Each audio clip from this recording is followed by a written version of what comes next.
E aí, pessoal, tranquilo? Vamos começar nosso curso de TE, finalmente. Então aqui nosso primeiro videozinho. Essa semana temos 4 vídeos. Essa semana, como um todo, o foco é bem maior em questões, digamos, matemáticas, né? Um certo background de matemática. Você vê todo livro de TE começa meio que assim, né? Mas pra gente não começar direto jogando coisas matemáticas na nossa cara, vamos falar um pouquinho de física, né? Um pouquinho sobre equações de Maxwell, né? E coisas gerais que você viu provavelmente no final do curso de Física 3 ou durante o curso de Física 4. Né? Essa aqui seria uma pequena introdução, de certa forma uma revisãozinha. Então aqui a gente vai falar do eletromagnetismo em dois aspectos, né? Chamamos aqui duas vias, né? E daqui a pouco eu discuto isso, né? E equações de Maxwell vamos dar do jeito que vocês estão acostumados, né? Ou mais acostumados, né? Que é a parte da forma integral. Vamos só relembrar algumas coisinhas, alguns exemplos simples só para dar uma reforçada, que são coisas que a gente não vai usar. A gente não vai usar todas as equações de Maxwell ao longo desse curso, né? Mas eu gosto de abordar o eletromagnetismo assim. Não gosto muito da via histórica, né? De ficar desde força de Coulomb, ou sei lá o que, principalmente agora. Você já viu equações de Maxwell, negócio que está.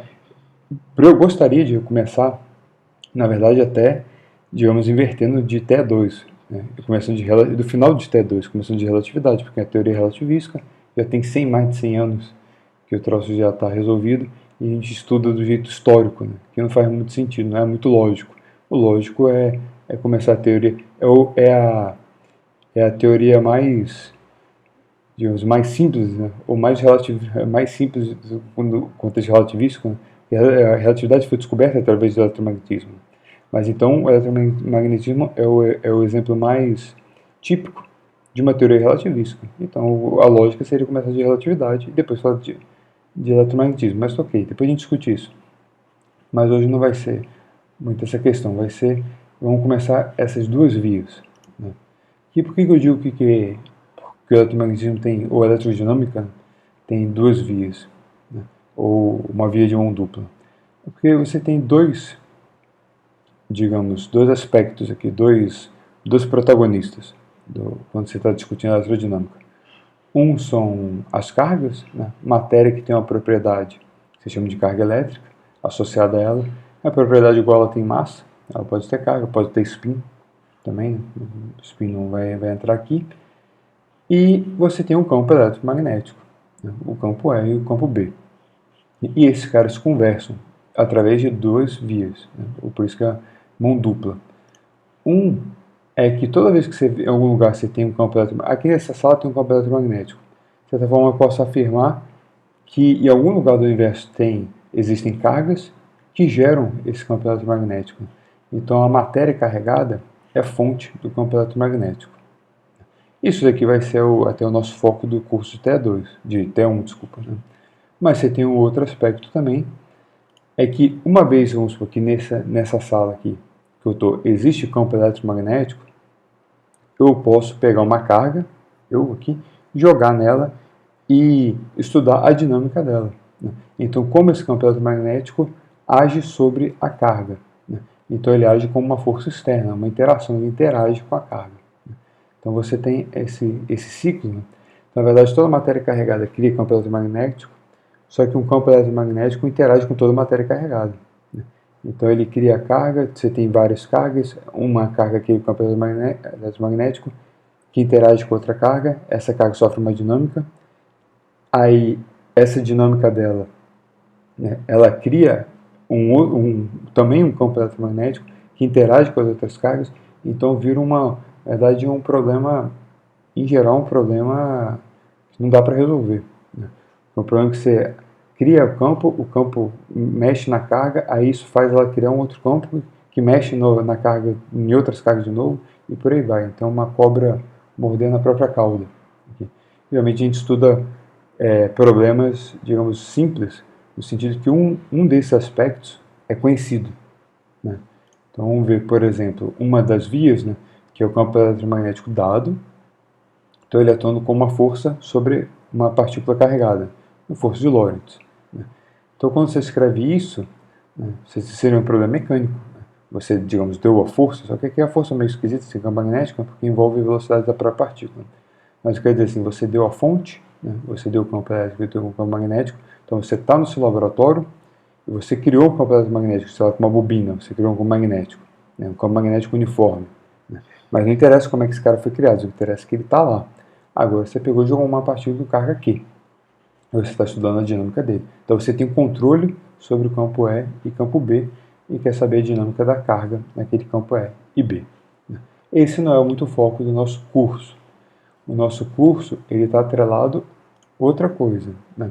Mas aqui, se você quiser um probleminha típico, né? Seria aqui uma carguinha no campo magnético uniforme. Então ela espirala aqui. Né? Mas esse aqui não é o foco do nosso curso. Só para deixar como desafio, eu coloquei na semana, aqui na primeira semana, um probleminha que você tem um campo magnético aqui e um campo elétrico aqui, né, para você jogar a sua partícula e ver com o movimento. Então, o campo elétrico e magnético são ortogonais.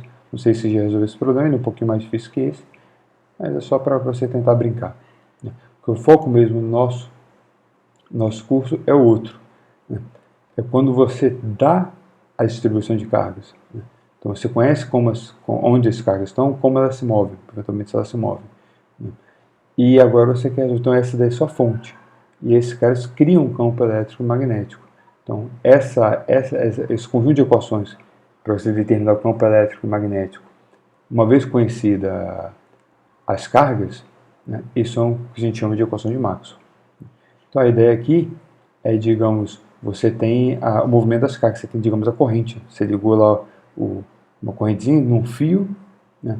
E agora você quer estudar qual campo eletromagnético que esse cara criou.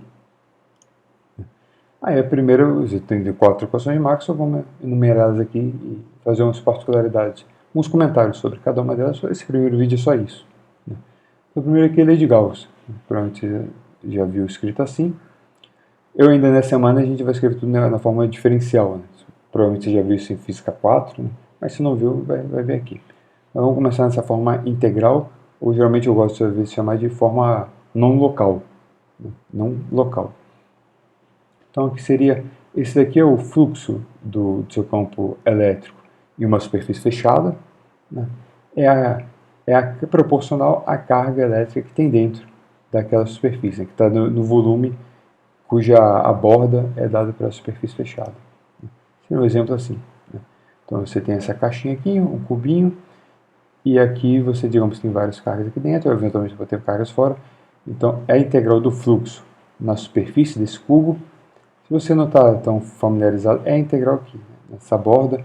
Esse N é um vetor unitário apontando para fora, né? É perpendicular a cada ponto da superfície, né? Apontando para fora. Se você está meio esquecido disso, vídeo 2 a gente vai resolver tudo isso, pode ficar tranquilo. Então, quer dizer, um fluxo furando essa caixa aqui, né, é proporcional à carga que tem dentro da caixa. Essas cargas aqui não entram nessa conta desse fluxo. As cargas estão fora. Né. Um exemplo mais óbvio, digamos, uma carga pontual.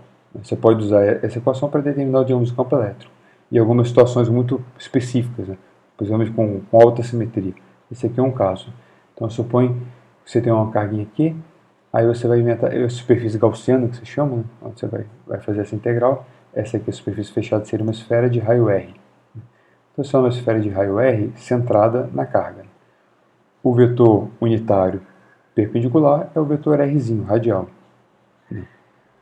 Aqui, como existe uma isotropia do espaço, quer dizer que, quando só existe essa carga no universo, então, em qualquer ponto dessa esfera, se está a mesma distância aqui, né, ele é equivalente. Né, esse ponto é tão bom quanto esse. Não tem por que o campo elétrico ser diferente daqui e daqui. Então, você supõe que o campo elétrico é uma função, só depende do R. Né, isso é uma consequência de isotropia. E agora que tem uma certa hipótese, que o campo elétrico ele é radial. Essas coisas aqui servem, quando você usa a lei de Gauss, por exemplo, de Física 3 aqui, às vezes omitem um pouco disso, mas aqui, por que isso aqui é radial? Né? Porque faz sentido. Ok, você pode engolir porque aqui ele respeita essa isotropia, né? Ele só aponta aqui para fora. Mas aqui isso aqui é meio mais ou menos. Né? Tanto o jeito que a gente vai encarar esses problemas em TE agora é bem é bem mais direto, assim, não tem essas hipóteses, porque você chega e resolve o problema que você consegue resolver, né? Aqui tem certas coisas que de certa forma está mascarando, porque você meio que sabe a resposta e arruma um jeito para dar certo, né? Então você faz essa hipótese, aqui beleza, que esse cara depende de R, ok, não tem problema nenhum. Aí essa integral ficou trivial, né? Você está integrando numa esfera, o raio é fixo, né? Então o que você vai fazer esse produto escalar? Você está assumindo que esse cara depende de R, o N é o R com R que dá 1. Como R é fixo, esse cara só depende de R, ele sai da integral, virou uma integral da área da esfera, né? Então vai dar a área da esfera, que é 4πr ao quadrado. Então esse integral deu isso, e isso, pela lei de Gauss, né, vai ter que dar a carga que tem ali dentro, que é Q dividido por ε0. Então o campo elétrico é Q 4πε0 1 sobre R ao quadrado. E aqui eu botei o vetorzinho de novo e botei aqui o Rzinho. Beleza, o campo elétrico é uma carga pontual, usando a lei de Gauss. Outro exemplo aqui, usando a lei de Gauss, que vou usar daqui a pouco esse resultado, então vou falar, que a gente usa um capacitor ideal, né? Então você tem uma quantidade de Q aqui, distribuída sobre a superfície, e aqui uma quantidade menos Q, a mesma quantidade de carga, com sinal oposto, nessa superfície, né? Então o campo elétrico sai daqui para lá, né? Como é que você determina o campo elétrico aqui no meio? Primeiro que a gente está considerando ideal, no sentido que a gente despreza efeitos de borda, né? Então, se você está meio bem dentro aqui, é como se fosse uma placa infinita. Efetivamente é isso que você está fazendo. Então você pega um cilindrinho aqui, pequenininho aqui dentro, né? Vamos usar a lei de Gauss aqui. Então você vai integrar o seu campo elétrico aqui eu já estou certas hipóteses aqui, todo mundo que conhece já de física 3, né? Então não tem campo elétrico aqui fora, né? Então você fez esse cilindro, só para fazer rápido, né? O fluxo nessa superfície vai ser simplesmente o fluxo que fura essa tampa. De novo, usando certas hipóteses, né, que fazem sentido, mas é porque você sabe a resposta. Você está assumindo que não tem campo elétrico para o lado aqui. Que realmente você consegue, a gente vai discutir isso mais para frente, né? Você consegue que esse cara aqui é um condutor, se for ideal. Esse cara tem que estar numa situação estática, né? Se tivesse campo aqui para o lado, essas cargas vão estar andando. Elas não estão andando, então não tem campo para o lado. E não tem campo aqui porque você está assumindo que não tem, o campo aqui fora é zero. Isso também dá para argumentar, mas vamos já para a ideia. Então você só tem campo furando essa tampinha aqui de área AC, né? A área que está furando esse círculo aqui, né? Então eu dou aqui o E vezes essa área, né? Isso tem que dar igual o quê, pela lei de Gauss? Igual a carga que está aqui dentro desse volumezinho, né? Tem a carga que está aqui, que seria a carga num disquinho, que você pega nesse discão, né? Então essa carga é dividida por ε0. Então você divide a carga que tem ali dentro, pela área, por essa área, e isso daqui a gente está chamando de sigma, né? Então isso daqui é a densidade de carga, é exatamente carga por unidade de área. Então o campo elétrico aqui seria uniforme nessa direção, e ele é sigma por ε0. Okay? Beleza. Outra aqui, agora é, digamos, a lei de Gauss, só que magnética. Então a questão é que a diferença para o campo magnético é que não tem carga magnética, não tem monopolo magnético. Esse cara dá zero. Uma consequência é que as linhas de campo para o campo magnético são sempre fechadas, né? Por quê? Quer dizer, você pega um volume qualquer aqui, né? O que significa esse fluxo é zero? Significa que o B é zero? Não. Significa que você pega qualquer superfície, qualquer volume, né? Esse volume tem a borda dele dada para uma superfície fechada. Quando você calcula o fluxo nessa superfície, por exemplo, eu peguei esse aqui, né? Ele dá zero, significa dar zero, que digamos, se você tem linhas de campo saindo, você necessariamente tem que ter o mesmo número de linhas de campo entrando. Isso para qualquer volume. Então você pega um volume aqui, tem que dar zero, um volume aqui tem que dar zero, um volume aqui grandão tem que dar zero. Então, quer dizer assim, se você vai aumentando esse... Então, digamos assim, o cara tem que entrar e sair, a sua conclusão que você pega para qualquer volume é que a linha de campo tem que ser fechada. Para você pegar assim, esse volume daqui aumentar, jogar para o infinito, né? E lá no infinito, digamos, não tem como ele não vai ter fluxo, não tem como ele sair, né? Então ele tem que estar ali dentro, então ele tem que rodar. Mas essa questão de linha fechada, vou voltar também de novo, se não for muito claro, ver até o terceiro vídeo lá. E se ainda não continua claro, aí você me pergunta. Outra equação é a que chama de lei de Faraday. Geralmente, forma integral é essa daqui. Então, a circulação do campo elétrico é proporcional à variação do tempo do fluxo magnético numa superfície cuja borda é dada pelo caminho dessa circulação. Entendeu? Vamos ver aqui um exemplo. Supõe que você tem uma superfície, agora uma superfície aberta. Essa superfície aberta, então, cada ponto de superfície você tem uma normal. Mas essa normal aponta para qual lado? Aqui você escolhe. Vamos escolher, por exemplo, para cá. E aqui eu estou assumindo que nessa superfície aqui S, tem um campo magnético que fura essa superfície. Como a superfície é aberta, então ela tem uma borda. A borda seria esse círculo aqui, ou esse disco roxo.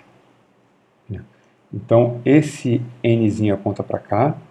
O que é importante é que esse N tem uma relação com essa circulação no caminho fechado. Esse DL, ele acompanha ele faz uma trajetória fechada aqui. E existe uma relação entre esse N e esse cara, que é por regra da mão direita.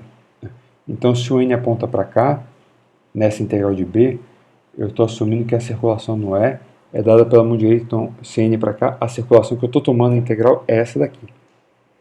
Então, eu estou fazendo assim. Então, guarda isso aqui no coração por enquanto. Então, beleza, tem essa situação.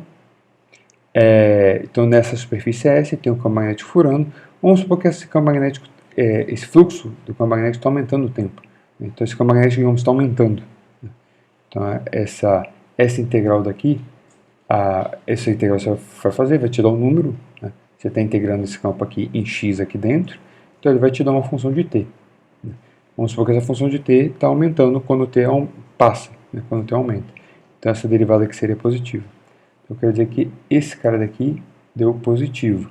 Então o lado direito da equação é negativo. E esse sinal daqui de menos que a gente chama de lei de Lenz. Então se aumentando o fluxo magnético para cá, lembra que a gente fez essa integral para cá, esse n para cá. Então aqui eu estou tomando a circulação assim. E essa integral está dando negativa. Então eu sei que meu campo magnético está ao contrário. Então meu campo magnético está nessa direção aqui. Então você associa isso ao que se chama de lei de Lenz. Lei de Lenz, por causa desse sinal, você sabe qual é a direção que o campo magnético o campo elétrico está circulando aqui. Então ele circula para cá, porque o fluxo magnético está aumentando aqui. Então eu botei para cá. Você fala assim, mas se eu botasse o N para o outro lado, repara que não faz diferença. Botasse o N para o lado de cá, aí meu campo magnético está para cá. Então meu campo magnético estaria para um lado e o N para o outro. Esse produto escalar agora ficou negativo. Então agora com esse sinal ia ficar positivo. Então o N está para cá, aí, com o N para cá, a minha circulação nessa integral ela é feita assim. Então, como aqui dá positivo, então eu concluí que o meu campo elétrico está nessa direção, ou seja, a mesma direção. Então deu certo. Ok? A ideia é bem padrão. Qualquer coisa pergunta. E falta só essa, né? Ampere maxo. O ampere está errado aqui, assenta aqui. Essa aqui é a forma. Assim, já vou botar direto o resultado completo. Geralmente chamamos isso aqui de termo de Maxwell, né? A corrente de deslocamento e tal. Eu chamo corrente de deslocamento, o argumento geralmente padrão é esse aqui. Eu vou dar o exemplo típico padrão para mostrar a necessidade desse termo. Então você tem, agora a questão aqui, de novo, você tem o fluxo agora inverteu o eletromagnético, você tem o fluxo a circulação do campo magnético, tem relação com a variação do tempo do fluxo do campo elétrico e mais um termo de corrente elétrica. Na outra, no Faraday, não tem, porque não tem carga magnética. Então não tem corrente magnética. Não tem corrente de cargas magnéticas. Por isso que as equações não são completamente simétricas. Então a situação seria essa daqui. Você tem uma corrente. Então tá corrente no sentido de movimento de cargas positivas. Então você tem carga. A gente define corrente assim, historicamente. Então seriam cargas positivas aqui, se acumulando. E aqui cargas positivas indo para lá, então aqui está ficando excesso de cargas positivas, e aqui uma falta de cargas positivas, então excesso de cargas negativas. Obviamente, isso aqui é um metal, né, que o movimento é inverso, são elétrons andando. o elétron de carga negativa, então seria o elétron vindo para cá, o elétron vindo para lá, mas ok. E eu quero calcular, digamos, o campo magnético aqui. Vamos supor que esse fio é bem grande, eu estou bem longe desse capacitor. Né? Aqui eu posso considerar um fio infinito. Então aqui seria isso aqui, se finge com um círculo, não consigo fazer o negócio direito. Né? E aqui, por essa questão de simetria, a uma distância r, o meu campo magnético só depende, por isotropia de um outro espaço, só depende de r. E aqui o argumento, por que não depende do vetor radial aqui, cilíndrico? Né? Por quê? Porque do φ, né? Seria assim, porque o C é a resposta. O argumento, de certa forma, é esse. Né? Então, esse carinha só depende de φ, então eu já estou assumindo que ele circula, né? As linhas de campo circulam, linhas de campo vamos discutir um pouquinho mais no próximo vídeo. E está aqui, só depende de R, ok. Aí você pode calcular esse campo magnético, por exemplo, de dois jeitos. Né? Porque a questão é que nessa equação, o que está fixo é esse caminho fechado. Que esse S, o negócio que eu comentei, né? Repara que aqui eu boto S de superfície, esse tipo símbolo de derivada parcial, é porque é a borda de uma superfície aberta. Então a borda de uma superfície aberta é um caminho fechado. Então essa integral é num caminho fechado, esse caminho fechado está determinado, esse círculo de raio R. Só que, por exemplo, no lado direito da equação, você tem essa corrente, e você tem a corrente que fura uma área cuja borda é esse cara. Né? E aqui essa área também está aqui no S. Essa área é essa aqui, que dá o fluxo do campo elétrico. Mas essa superfície S ela é completamente arbitrária. É qualquer superfície S cuja borda seja dada por esse círculo. Então, por exemplo, eu posso te dar dois exemplos aqui. Né? Um exemplo mais simples é simplesmente pegar um disco aqui. Seria esse disco de raio R. Então, vamos calcular o lado esquerdo da equação. O lado esquerdo da equação, já pela nossa hipótese, a gente vai calcular num círculo de raio R. Essa integral ficou trivial, porque o dl também tem o φ, seria esse ângulo aqui, né? Então, o dl também está na direção φ em qualquer ponto. Então, esse produto escalar fica simplesmente o φ. Né? Então, nesse produto escalar aqui, simplesmente vai dar b dl. Né? Esse dl seria r dθ. Né? Então, vai sair br 2π. Né? Se eu rodou o θ de 0 a 2π. Agora a questão é o lado direito. Né? Qual superfície escolhi? Eu escolhi, vamos supor que eu escolhi o disco. Então, aqui nesse disco não tem variação de fluxo de campo elétrico. Né? O campo elétrico passa aqui dentro, o campo elétrico, digamos, é constante. Então, não varia no tempo, então aquele termo morreu. Mas tem uma corrente furando aqui. Né? Então, esse cara é aquela corrente, I, μ0I. Aqui você descobriu μ0I 2πr é o campo magnético de um... Aqui eu vou botar o vetorzinho, vou botar o φ. É o campo magnético de um fio infinito. Acabou o problema. Mas você pode querer resolver o problema de um jeito mais difícil. Né? Pode fazer assim. Qualquer superfície cuja borda seja dada por esse círculo. Então você pode imaginar assim. Pega esse círculo e imagina como se fosse você vai fazer uma bolha de sabão. Né? Você mergulhou, então aquela borda está fixa, né? E tem uma película, aí que é a superfície. Você soprou. Então a borda continua a mesma e esse cara cresceu, igual uma bexiga. Então, assim, você pode pegar essa superfície agora. Então, nessa superfície agora, aqui seria esse entorno e aqui tem uma tampa. Né? Será isso aqui. Então, repara que em toda essa superfície aqui, que é a superfície, digamos, aberta, e com essa borda dada por isso, em nenhum ponto aqui não tem superfície. Aqui é a borda dela. Em nenhum ponto dessa superfície, agora que seria essa região, fura corrente. Então o termo de corrente não tem. Mas o resultado não pode depender da superfície, porque o lado esquerdo aqui só depende da borda. Então eu sei que o resultado tem que dar isso. Então por isso que geralmente o livro é um Halliday. Ele vai argumentar assim, por isso eu preciso de mais um termo. Esse é o termo de Maxwell. Então como é que o termo do Maxwell salva isso? É porque não tem corrente furando, mas agora aqui tem campo elétrico variando. Tem variação de fluxo de campo elétrico furando essa superfície. Então, aquele termo do fluxo do campo elétrico, né?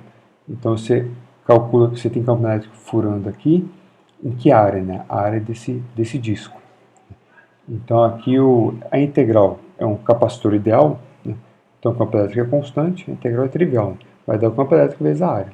Então a área aqui desse disquinho. Mas esse campo elétrico muda no tempo, porque você tem corrente. Né?